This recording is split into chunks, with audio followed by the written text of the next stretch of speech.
Olá, turminha do quarto ano. Vamos nesse momento ter a nossa aula de história, certo? Vamos começar pela correção da nossa atividade passada, né? Tinha para vocês ler uma dessas lendas do povo Iorubá. Tia Giovana leu para vocês na aula passada, certo?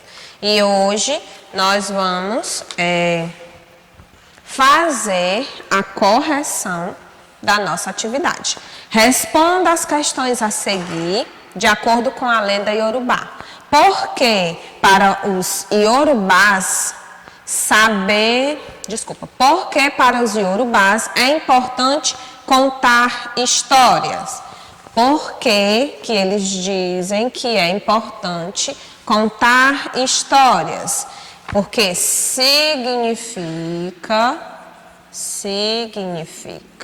vamos lá acompanhar, saber o que acontece. Significa saber o que acontece, ok? Saber o que acontece e o que irá acontecer, correto? Tia Giovana, eu coloquei um pouco diferente. Tem algum problema? Não. Contanto que tenha a ver com isso aqui. Continuando. Item B. Registre uma história que seus avós ou seus pais contaram para você. Essa daqui, resposta pessoal. Item C. A importância de contar histórias é igual para você e para os Iorubás? Também é pessoal. D. Como as crianças de hoje aprendem histórias? Então, aqui você pode ter colocado, né? Que a história hoje em dia elas aprendem na escola, com os pais, com os avós, com os tios, em livros paradidáticos, lendo na internet. Então, aqui você tem, né, uma gama de respostas que você pode utilizar, ok? Passando para as páginas de hoje, 251 até a 254, né? Temos a indicação de um livro para vocês, né? Esse livro é composto de uma coletânea de contos africanos mantidos pela cultura oral. Ensinamentos importantes para a vida são abordados de maneira divertida. Vamos lá, 251. Os povos que habitavam a África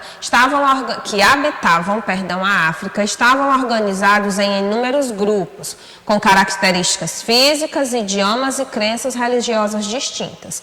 Entre os grupos que foram trazidos para o Brasil estavam homens, mulheres, crianças de Angola, Benguela, Costa do Ouro, Costa da Mina e o Congo, certo? Então, observe as pinturas faciais.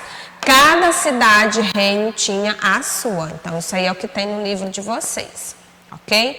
Quando os africanos de uma mesma família ou localidade chegavam aqui, eles eram separados, pois havia o temor de que eles se unissem e se revoltassem. Afinal, os senhores de escravos não viam os africanos como seres humanos, mas sim como simples instrumentos de trabalho. Então, era como se os senhores de escravos vissem os escravos como um pincel e uma caneta. A caneta eu vou usar para escrever. O pincel eu vou usar para a lousa, certo? Então, vamos dar continuidade aqui ao nosso livro. A obra de Rugendas mostra alguns escravizados com a identificação da nação a qual pertenciam. Então, nós temos aqui, observem no livro de vocês, que dá para ver com clareza. Ao chegarem ao Brasil colônia, os africanos eram batizados e assim ganhavam nomes católicos. Ou seja, nem os nomes que eles já tinham, eles podiam usar.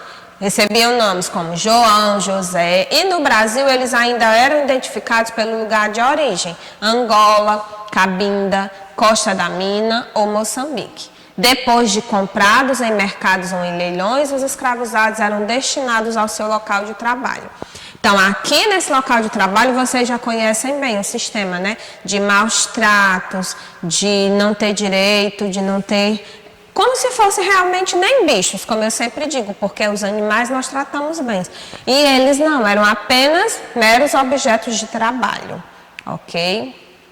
Mesmo com todo esse processo de imigração forçada, venda e imposição do trabalho escravo, os africanos encontravam formas de resistir e de manter laços afetivos, os hábitos culturais e a religiosidade. Foi apoiado nessa dinâmica que os africanos ajudaram a construir o Brasil. Por muito tempo, os mais variados aspectos da cultura africana e dos afro-brasileiros foram entendidos como inferiores ou não desejáveis. Contudo, mesmo com a resistência de assimilar a cultura negra, ela se popularizou no Brasil atual. Daí nós temos aqui o trem da história, que vocês vão ler, certo? Para conhecer o que está sendo dito aí. E vamos para a seção mão na massa, certo? No Brasil colonial havia uma divisão do trabalho na produção de açúcar. Complete o quadro. Quem era escravizado, característica do trabalho, quem era senhor de engenho e qual a característica do trabalho. Quais eram as principais atividades econômicas praticadas no Brasil? Registrar V ou F para essas três opções. Questão 4. Quando os primeiros africanos chegaram ao Brasil, certo? Colônia, qual era o seu principal destino? E aqui nós temos a finalização do nosso capítulo, aquela seção, né? Azul para sei, laranja para dúvida, vermelho para não sei. Vamos agora para a nossa fichinha de atividade, que vocês vão fazer em casa, correto? De que maneira os africanos chegaram ao Brasil durante a colonização portuguesa? Vai completar as palavras relacionadas ao conteúdo da formação social. Então, vocês observam que tem espaços faltando. Vocês vão completar, certo? Na questão 3, o período da escravidão marcou a história do nosso país. Foi um período difícil, né? Se falar de escravidão, nós estamos falando em período difícil. Mas também muitos aprendizados relacionados à luta, determinação, resistência, coragem, além dos costumes. Crie uma história em quadrinhos, olha só, destacando a contribuição dos africanos para a cultura brasileira, certo? Depois compartilhe a história com os colegas. Então, vocês vão observar que tem um espaço para vocês criarem, certo? Essa história em quadrinhos. O nosso assunto das nossas duas atividades hoje, tanto da nossa ficha de atividades quanto do nosso livro em si, eles vão finalizar esse capítulo. Porém, nós vamos entrar numa semana de revisão, onde nós poderemos rever alguns assuntos. E esse assunto provavelmente estará lá, porque não tem como se falar a história do Brasil sem citarmos a presença africana, sem citarmos os desmandos que aconteciam com eles, a questão da escravidão. Então, realizem as atividades, qualquer coisa me chamem, né, perguntem que eu posso esclarecer para vocês alguma dúvida que porventura venha a ficar com relação a essa atividade, tá bom? Então, eu espero vocês na nossa próxima aula de História. Até lá!